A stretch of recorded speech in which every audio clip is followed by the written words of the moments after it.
Welcome to Integrate Yourself, everybody. I'm your host, Allison Pelot, and you can find me at pureenergypdx.com and finallythrivingbook.com. Today, I am here with a very special guest, Fiona Finsbury. She is my voice teacher. She's been teaching me voice for the better part of this year, and I met her originally through the Enlifted group. She's an Enlifted level 2 coach, and she's also an opera singer. She's a very talented person with voice, and she's just got a unique take on how to use the voice to express yourself. She's taught me so many things, and we're going to talk about that today. I've been wanting to have her on my show for some time now because every time I have a lesson with you, Fiona, I just get so inspired. And you have taken my voice to such amazing heights and an awareness within myself that I couldn't even have guessed would happen from my experience with you. So thank you so much. Thank you. Thank you so much.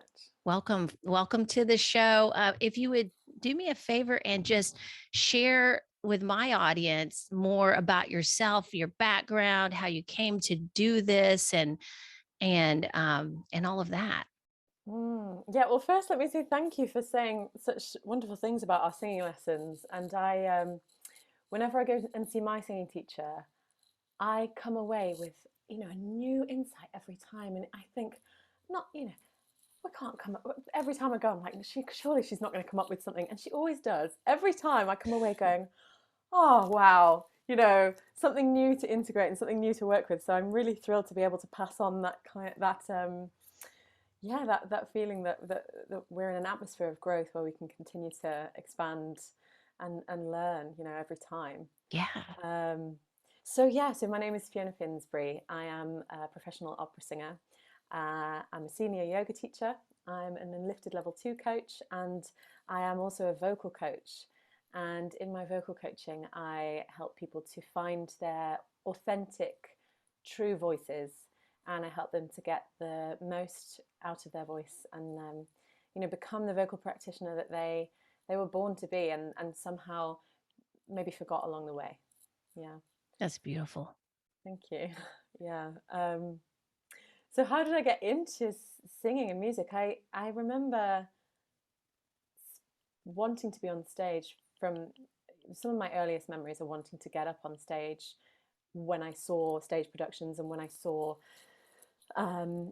filmed musicals. There was something about music and theatre that just captured my heart when I was a child. And I remember one of my earlier memories is, amazingly, I had the opportunity to go and see a ballet, I think when I was seven or eight, and an older lady leaned down and said, I was wearing my best dress, my beautiful kind of satin green dress with puffed sleeves, and a woman leant over to me and she said, "You look so lovely. Wouldn't it be great if something happened and then you had to go on stage?" And I just perked up and I was like, yes, I am ready to go on stage. If they want me, I am ready to step in and dance the Nutcracker, at 7 years old, because that was the thing that was attracting my spirit, the thing that lit me on fire. I sang every moment that I could, got up on stage every moment that I could when I was growing up, and I was part of, every youth group that I could find to be in theatrical productions. And then eventually, when school was over, then I went to study at drama school to be an actor. And I spent a few years working in theatre, in musical theatre, and then I'm going to correct myself there. I didn't end up in this job. I worked very hard, and I was in Phantom of the Opera on the West End. Oh, wow. I was in that show for 2 years, and while I was there, I really, remembered that I loved singing so much, and it was Phantom of the Opera, so it was a musical about an opera, and I thought, this opera thing is really calling to me. And so while I was there, I basically set aside a huge amount of my salary so that I could then go and study a postgrad in opera singing. Wow. So I spent the whole of those two, well, I spent, yeah, the best part of those 2 years just saving up money so that I could then put myself through school again and train to be an opera singer. Um, yeah, and it worked out. I went to music college. I graduated in 2018, and I've been working as an opera singer um, and a vocal coach ever since. That's amazing. Wow. Yes. Yeah, and you've taught me so much about voice and really how to, when I say new heights, meaning like places that I never thought I'd be able to get to in my voice. I'd always try to get um perform or perform, or I guess the higher notes, or try higher notes, and I just, it was like I was trying to kind of squeeze it through a small straw, for a while. Mm, And then you've taught mm, me since this is practical ways to ground yourself. Like when you would explain it to me, you'd be like, in order to get to these higher notes, you have to actually ground into the lower areas of your body and your chakra mm, systems. And so mm, and it's all about breathing. And so we could mm, get into that as well. But I was just fascinated because when you think about getting high and these high notes, everything initially in your body just kind of tries to get up there, and it's like so small. But what you've mhm, taught me is to really open the channel up and to create a clear channel of energy so that the voice expresses itself very easily in the higher notes, which has been mm, just fascinating to me.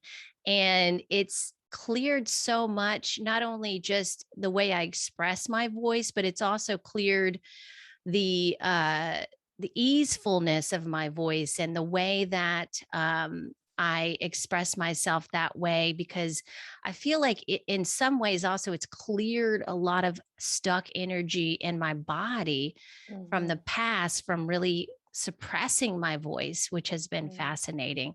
So it's taken that fear away from really using my voice in a way that it honors me and that it really lights me up. mm, So that has been incredible. And it really started, we started mainly, and we still do. I love how we start every lesson with stretches and really mm, opening up areas like the throat and the diaphragm, mm, and learning how to breathe properly when you mm, sing and you speak. And when you're speaking, you were like, yeah, you got to use, it's got to come from your abdomen when you speak. And like so mm, many people, their speaking comes from up here, and you can really tell when they're not breathing properly as they speak. And I can always tell that now. I can really differentiate between that with mm, people. And it's so interesting to me because when you're able to do that properly, it gives you the space to be yourself, you mm. know, which Absolutely. it's just Yeah. fascinating. So I would love to just talk about the deeper aspects of voice. Maybe we can start by talking about breathing and what you've learned about Mm, breathing, and how that is really the most basic component of using voice, and how mm. that how you teach your students that.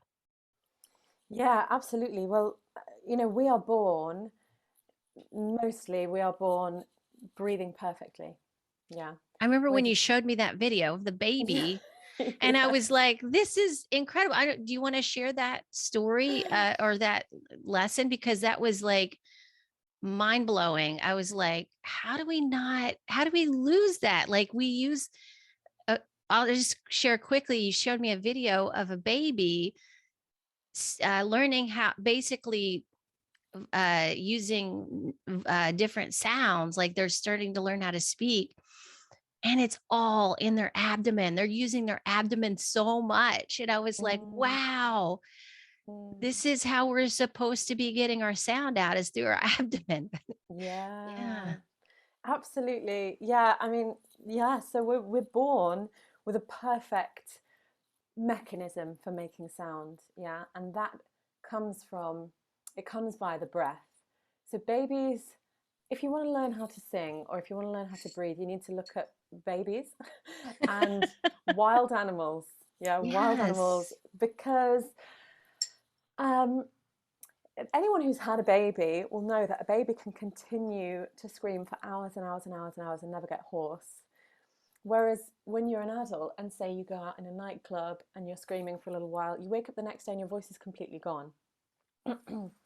um, this is because babies are producing sound perfectly, and adults have unlearned how to produce sound with their voice and their breath. So um, our teacher from Enlifted, Mark England, explains it beautifully, the mechanism of the body and fight or flight. And when we are, as adults, we're under repeated stress and, you know, micro stresses, which over a long period of time, these stresses add tension in the body, and the belly tightens and the belly tightens and the belly tightens, and over you know, through your adolescence and your early adult years, you learn to freeze the body and squeeze the abdomen and protect the internal organs out of fear and stress. And of course, we as humans, our nervous system does not know the difference between being chased by a mountain lion or being sent a horrible email by your boss. Yeah. Mm-hmm. So Right. every time we feel that we're in danger, the psoas tightens, the abdomen tightens, the body diminishes and gets smaller, and we lose the natural function of the abdomen, which is really to help create space in order to breathe. Yes. So this work we do together, finding this authentic voice, it starts with the breath, and it's a great unraveling. It's an unraveling of years of abdominal tension, years of making yourself small, particularly as women, particularly as people in the fitness industry. And I, being a yoga teacher, definitely did this for many years. I was suck it in, suck it in, Yeah. suck it in for so long. And all about having a tiny waist, and all about, especially, you know, working in theatre, like looking good. The Yeah. version of good that I thought was good was tiny weeny waist. And Exactly. what happens when you have a tiny weeny waist and you try and breathe is then you end up breathing in high in your chest, doing this clavicular breathing, which is associated with your sympathetic nervous system in the fight or flight response. You know, when a baby is breathing, you'll see they have this beautiful fat Buddha-like belly when Yeah, they breathe in. And they then when they do. breathe out, the abdomen goes contracts in a natural, healthy, flexible, strong way. And then when they breathe in, splat, it gets nice and fat and juicy and full of air. Same with an animal. If you watch a video of a wolf howling, or even if you have dogs or cats, if you see them making noise, they will contract the abdomen when they make sound, and then when they're inhaling, they're expanding. Yeah, this is the natural way that the body is designed to work, and yet so many of us have unlearned it. And so, yeah, it's a long and incredibly rewarding process. Is just relaxing that tummy to the point where you can take beautiful, big, full belly breaths. And now I only ever wear elasticated and relaxed waistbands. Me too. I know. We talked about that because it's such a thing for women to now, especially with the influence of the fitness industry. Not that it's bad, but it's, we're now it's a thing to want to have these super flat abs. And so then that does create a lot of restriction in both the abdomen and the diaphragm, which doesn't really allow you to get very good sound out. So then Mm, you really lose your ability to use your natural instrument of your voice. And mm, this can create a lot of other problems psychologically as well. And so, like you said, feeling like you need to be small, not really, really just holding yourself back with your voice, mhm, not being able to access it fully. Sound, in my opinion, is such a healing thing that we don't have to.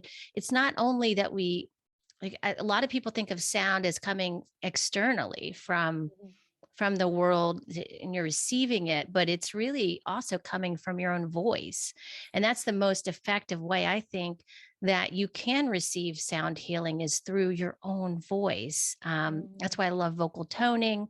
I love working with you because you are helping me uh, really expand and play around with my different ranges of how I can push myself that way Mm. or experience it, not even pushing really, but really just because it's like the more and more we work together, the more and more I learn how to relax as Mm. I'm using my voice. And before I thought it was like, we've talked about this too, which is really interesting. I was since I was a gymnast, it was my voice would express itself like gymnastics, like the energy of Mm. gymnastics and performance and sticking the landing. And you were like, let it, let it flow, let it ease out a little bit more instead of like sticking that landing and ending it, And so Mm. you've helped me really see it a different way. And going back to what you're saying about the belly, for women, it's just such a thing about having a flat belly and such a bad thing to have a belly at all. And I've been Mm. healing my relationship with that because uh after two kids, you're like, I got to get rid of this belly. I don't like this pooch, like that's the one thing about myself that I really didn't like. And I always would focus on trying to get rid of it. And now I've become much more comfortable with just having my belly out, in a way, not in a way that's unstable, but more in a way that I can relax with. And I've been wearing more clothes that allow me to do that. So, like I don't wear jeans anymore or anything that's really pushing my stomach in or not allowing it to expand. And Mhm. that is also with my rib cage too. So no real tight bras or anything. Um, and so that I can allow that to expand too. And it's just so nice and refreshing to be able to let go of those parts of my body and accept them and love them. Mm. Because before I was trying to always get rid of it, and trying to get it Mm. smaller. And Mm. like you can have a fit body and a very strong abdomen, but also Mm. have range there, So many of Mm. us don't think about it that way. And I've noticed since that I've been looking at women's bellies and I'm like, oh, it's so natural to have some some belly there to let go. It's so Yeah. natural. Yeah. It's unnatural to try to hold it in all the time. And Mm. because it's kind of like holding your breath, right? Exactly like holding your breath. Yeah. You cannot take a deep breath when you are squeezing your abs. No, It's not going to happen. no. And how good does it feel just to go, Yeah. oh. Oh, feels so nice. Feels so nice. And Yeah. I've had a very similar journey to you, and regarding that, and healing my relationship with my body, and learning to be okay with, you know, with allowing myself to take up space Yes. physically, and be okay with that, because I was spent so long. I remember I was 9 years old when a woman in my family said to me, "Okay, it's time for you to learn that women hold their stomach in." Yes, Yeah. they do. Yeah. So, you know, to be taught that as a child, and then to live that every day of my life until really the last 2 3 no the last 2 years really. And in the last year it's got better since I went to uh, a vocal massage therapist who massages my larynx and all the areas around my larynx, my voice box, but also she gets into my diaphragm. Hmm. And the first time she ever did that, she massaged my diaphragm, and she was like, "Oh gosh, it's very tight in here. It's very held."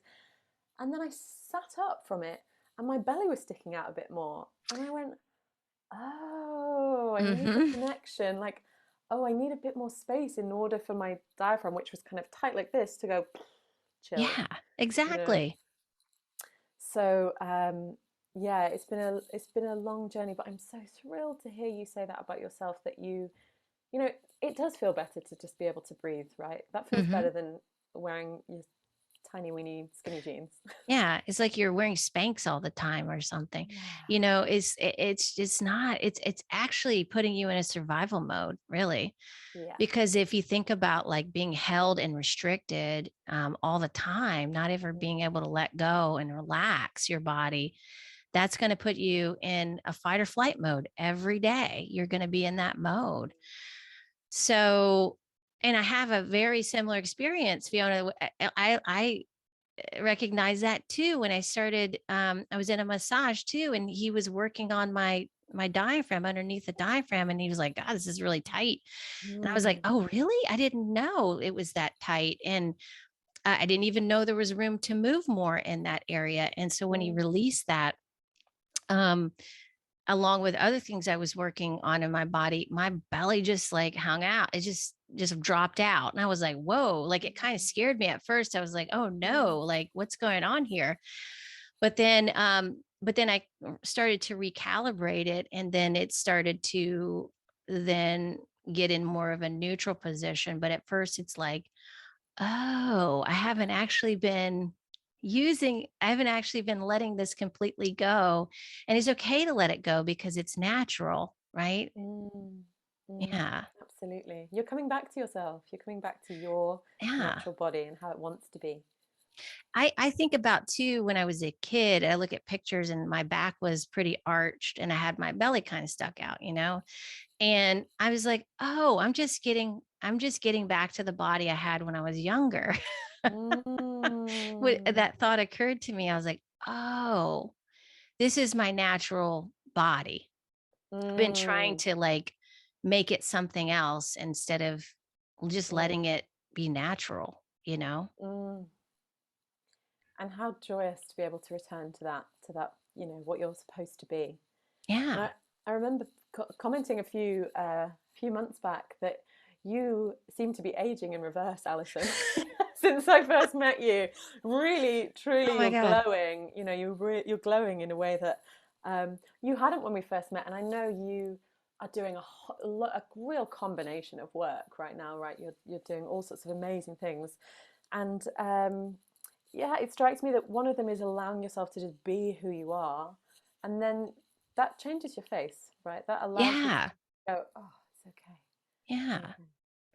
You're right. Yeah. And it's amazing because when we're allowed to be ourselves, that you take a lot of stress off of yourself that way. Cause like Mm-hmm. you said, if you're holding all that restriction in your body, the restriction represents you hiding, really just like trying to form yourself into something else that is hiding parts of yourself of who you really are and what you don't want to Mm, expose, right? mm, Is that's what it represents to me. And so when I realized that, because I've started to become more comfortable with who I am and who I want to um, expose to people as well. So as I did that, as I went through that process, I was able to be more comfortable with how my body wanted to express itself, you know? mm, Yeah. mm, Which I think is important as women, both men and women, but especially women, because I feel like from my experience being a woman, there's a lot of pressure to present a certain way, right? yeah, yeah, absolutely. And Yeah, almost across the board with my singing pupils, it's a process of freeing the voice and also literally giving people the permission to make a loud noise. And yes, particularly women feel that they somehow have to be quieter than they are. And exactly. I see often people kind of they'll sing a massive. We'll get there and they'll sing a really loud note and then they'll go. They'll be shocked at themselves and the sound they're making. And I'm saying it's okay. You're allowed to do. You were born to make these kinds of sounds. This is your Yes, voice coming out now, and you get to take up space and you get to make noise. absolutely. And as women also, well, I say both men and women, but as my experience as a woman, Mm, I would say that sound is so important to connect with our own bodies, especially what I learned later was that sound has been used for with our ancestors for generations, and mm, opening the body up also for labor, uh for healing. And so we're just, I think, discovering that again in some ways. mm, But you start with expressing yourself, and it's just so magical once you can do that. Because I've been one of those students for you, like I make this sound. I'm like, oh my God, I start laughing because how did that, I ask you, how did Yeah, that sound? Okay. I don't, it sounded weird to me. You're like, it's beautiful. And I'm yeah, like, really? mm, yeah. Yeah.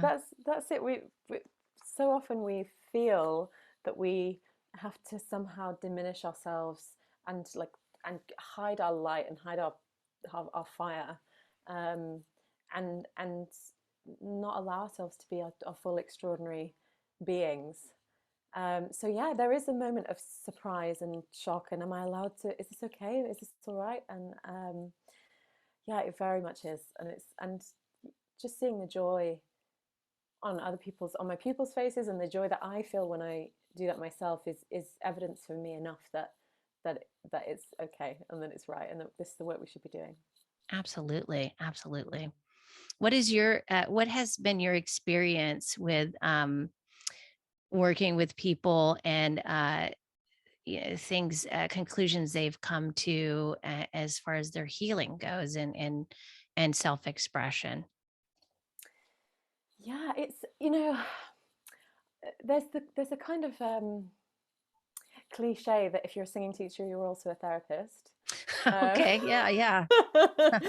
and things can get interesting with that because I think people when they're singing, it's already a very vulnerable act, right, to sing in front of Yes. someone, and so often in singing lessons, people can share things that are going on with themselves.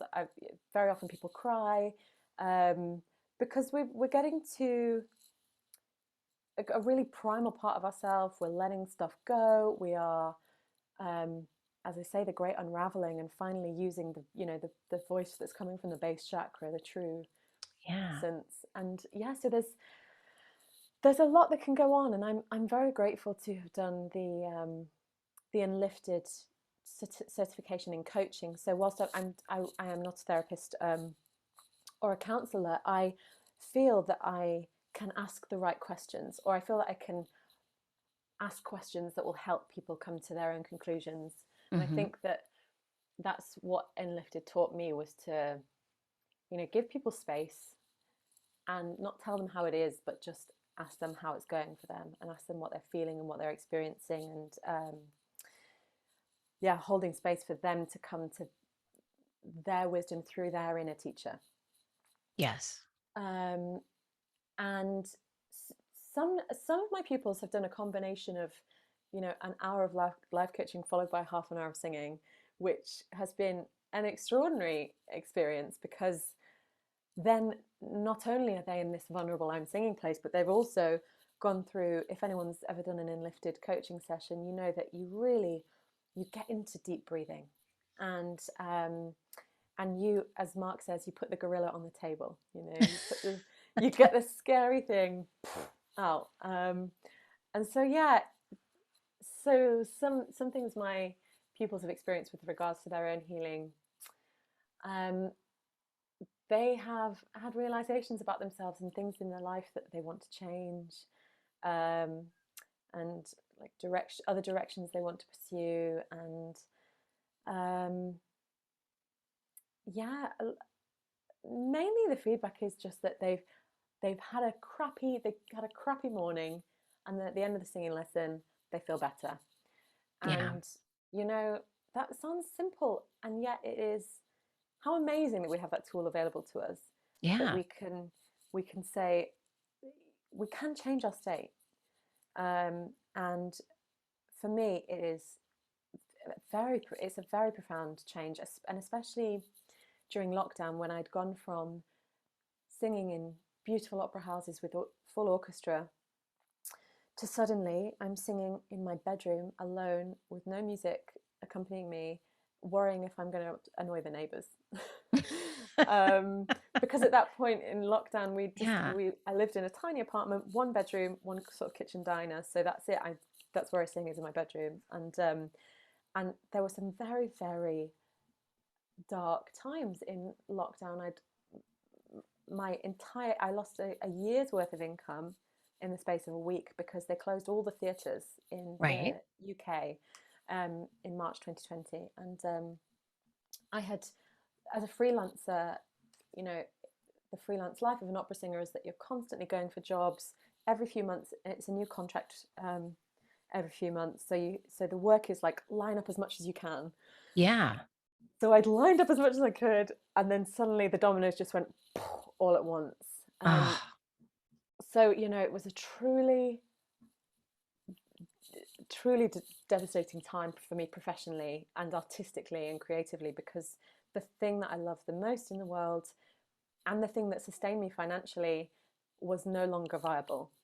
right. Um, so those, I took like really took 2 months off singing because I couldn't sing. And then I slowly started to sing again. And those precious hours that I spent in my room singing for nothing other than myself, because I wasn't getting paid for it, no one was watching or listening to it. It was truly just my creative act for me. Those were moments that saved me during that time. Yeah. Yeah. Yeah, it. Yeah. You're coming back to yourself and Mm, really, I feel like a lot of people experience that in different ways during that time. I was definitely one of those people too. And it was I got to practice. I was able to build a practice of coming back home to myself as well. And I mm, felt like that was, and focusing on the really what I wanted to focus on instead of just what I thought mm, I needed to externally, from an ego perspective, or what I was supposed to be doing, and putting all these other things on the back burner. So that was, yeah, I agree. That was such a powerful time. And then did you learn that some other things about yourself that you really, some other directions you wanted to go in? Did it give you clarity during that time to now do what you're doing now? yeah, I mean, it was an interesting time because it was the first time I started coaching people on Zoom, Oh yeah, yeah, and like wondering, was it going to be okay? Would we still be able to get to the same, or would we be able to make progress? And turns out, yes, that is very possible and amazing, and how lucky we are to have this feature, which means that I can. We're 8 hours apart, aren't we? Time zone wise, yeah, you know. yeah. Are you And in London now London, still? Okay, yeah, yeah, yeah, yeah, London, yeah. yeah. Um, and yeah, I have a pupil in Ohio, and for a while I was teaching someone in South Africa, and Wow. someone else in LA. You know, and like that really, the world opened up at that point. Yeah, yeah, I'm teaching someone now who's in Abu Dhabi as well. I mean, it's yeah, amazing to be able to connect with people all over the world. So yeah, that was something, and also I really learned that one of my mantras during that time was, I am an artist whether the theatres are open or not. oh, I love that. And I I would love say that that. to myself almost every day, Yeah, um, because I had for so long defined myself by being in being in a theatre, on the stage with the orchestra, with the curtain, with the lights, and somehow I came to remember that I'm still an artist. You know, yeah, yeah, wherever I am, I'm an artist on the top of a mountain. I'm an artist swimming in the ocean. I'm an artist sat in my bedroom scrolling on Facebook. You know. yeah. I Um, love that. I love that so much because um it's true, and we just don't realize it when we're um in the middle of it and doing, on stage or doing in theater, but then you realize, no, this is actually coming from inside me. It's not mm, really coming out outside of me, right? mm, yeah. Yeah, it's very powerful, because then Mm, you can just show up like that anywhere you'd like. It doesn't matter what it looks like, right? And that's what I think we're mm, seeing on a mass scale here with many many things. People are just uh, creating so many cool things from realizing that they can do this anywhere. They can be who they want to anywhere, right? mm, it's mm, it's incredible. yeah. Yeah. And I feel like the lessons you and I have done together online have been just uh so magical. I mean, I don't even need to be in person. I get so much out of the online coaching with you. It's incredible. I've Mm. never, like, I've had singing teachers in the past, and you're really one of the most um, profound singing teachers I've ever worked with. Just I get so much out of our lessons when I see you. I love them. It's a treat for me every time we have a session together. So Thank you. Thank you yeah. so much. And it's a treat for me too. It's a really beautiful thing to be able to share, and to be able to share the thing I love the most, and to watch the growth of another human being, and to watch you as your voice gets stronger and stronger and expands, and your range is expanding and your resonance is growing, and you're coming into your body. It's a very I feel very lucky to be able to witness Thank that you. progression. Yeah. Yeah, it is interesting how it translates into everything. That's why I use the word profound, because Mm. uh when I first started singing in general, I didn't really put that together and then I started working with you, and I was like, "Oh, okay." This is how it works. I can Yeah. I don't have it doesn't take so much effort to be myself when I'm able to express myself the way I'd like to. It just life just becomes more easeful. I don't have to think about what I want to say so much. It doesn't have to come from my head. It comes from my heart. It comes from the divine. It comes from the energy that's flowing through me, how I'm connecting with that person I'm talking to. It's just Mm. much easier now. It's hard to explain, but um, yeah, it's the work of clearing all the stuff that didn't need to be there, and then hearing my own voice, and being able to do that, because again, it's a lot of times in my life I've experienced when I was younger, just I even had one time I was my first when I was in labor with my first child. I was in the hospital. Really, I was really young, and I was screaming, and I was in a lot of pain. And the nurse told me to shut up. Oh my God. And that was like that stayed in my body for quite some time now, quite Yeah. some time, until finally it's layers. So like working with you has been tremendous in helping me open up to finally being able to get that voice out that I needed to in that moment. And I was just recently in a holotropic breathwork session that allowed me, I just was able to step into that and let that voice out during that session, which was incredibly healing. It was incredibly healing. So there's just times in our life when our voice has been suppressed, and that energy stays in your body until you're ready to let that go. And to me, Mm. using the voice is one of the most effective ways to express that, to let that out, so that that can Mm. clear up space for that energy to flow much easier. So Mm. then you don't have to try so hard. You don't have to edit yourself, or worry about what you're going to say. And then like a lot more of you comes out. What I've noticed in myself is like I'll say something and people will laugh, and I'm like, was that funny? Like I don't, Mm. and it's like, okay, I'm just enjoying people's experience of me, like I'm not really attaching to it, but I'm just enjoying it. And then Mm. I'm enjoying my own experience of myself. And so I think if everybody could kind of come to that, where we're not judging so much or criticizing ourselves and others, and just showing up as yourself, it can just be so much more joyful to experience life Mm. that way. Absolutely. Yeah, Yeah. Something else that a lot of us grapple with is this idea of like feeling that we have to lean forward and come towards the microphone and come towards the people we're that's talking me. to. Yeah. It's one So thing we've been working on. Yeah. yeah. um, It's like project you taught me to project it more. yeah. Yeah, I'm still And the working on that. and the idea for me is thinking of um, rather than feeling like I need to come and make myself small and come towards you, is just going, no, I'm going to stand my ground, and I'm going to be open and loving and warm and strong, and then you can come to me. I love that. Yes. Yeah. And Yeah. that vocally, that's a much healthier place to come from, because as soon as I lean forward and send my neck forward, I'm making my larynx, my voice box go like this, squishing it.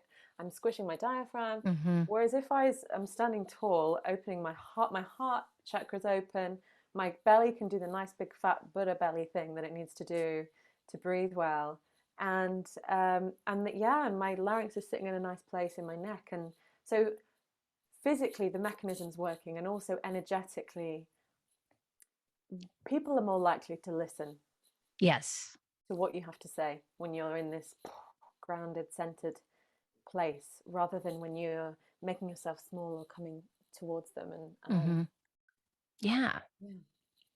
What isn't that what do you think that's about when people come in? Is it making themselves small or yeah. I think well, I have a friend who's very tall Mm-hmm. who I coach, and his throughout his career he has done that as a way of reassuring others that he is humble and gentle, and it's of course Mm-hmm. like very sweet intentions, and yet he's found that his voice is so much more commanding, warmer, he has more range, it's brighter, it's uh more powerful when he stands or Yeah. sits in a nice upright. And for those listening on the podcast, I'm doing a beautiful meditative seated posture rather than hunching over like so often we do when we're looking at our phones and our computers. Um, yeah, so I think we do it to reassure. We lean forward to reassure others that we're present and that we're listening, and that's not necessarily the best thing vocally. So I advocate strength with love, strength with warmth. I love that. That's wonderful. Yeah, because when you are speaking in public to people, you want them to listen. Mm, And so, and also receive it really well. And mm, so yeah, that's something that always, that I'm working on presently. And that comes back to me as well. Cause I'm one of those people that leans in, cause I'm a coach mm, too. So I'm used to like really, being there for people in that way. So when I'm a speaker, then I have to switch gears a little bit more mm.